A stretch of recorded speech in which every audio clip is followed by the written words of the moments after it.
Using a timeline like this, which is over a much shorter period of time, this is a timeline for just during World War II, really helps the children to focus on a shorter event. This is one to do with rationing. We've made it a very visual timeline because it helps them to understand, when did items become rationed, when did the rationing stop.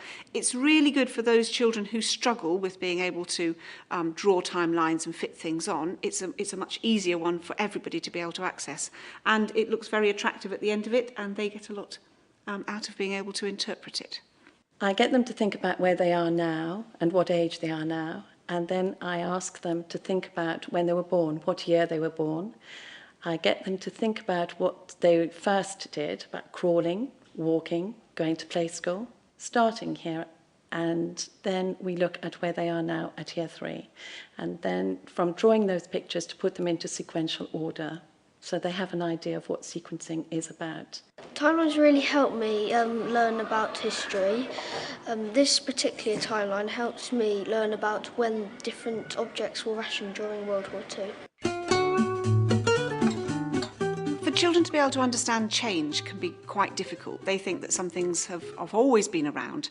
In World War II, we've been looking at gas masks. So they know what gas masks looked like and the purpose of them during the Second World War. And then we looked at how those had changed. They're still used today, and they can clearly see that. But by having the props there, they can see how technology has progressed and how things have changed.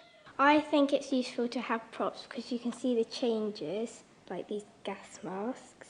And you can see how hard it would have been to wear these because this is quite uncomfortable fabric. Start off with a photo of them now, working back to maybe a year ago, then to when they were a toddler and a baby, and looking at how they have changed during the time and how their toys and things have changed during that time.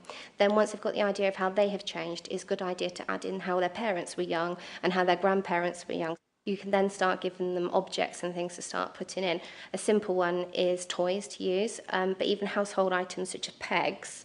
For example, there's a very modern peg, we've got an older one, and then a Victorian-style peg, and they can start putting objects along their timeline to show the progression of the time changing. A really good strategy for getting children to understand events and the consequences of those events is to look at maps. So we might look at a map of Europe at the start of the Second World War and then how it changed over time. We might start looking at the maps at the end of the First World War to have an understanding of why Germany wanted to go to war again. So maps are a very useful tool for being able to understand things like that.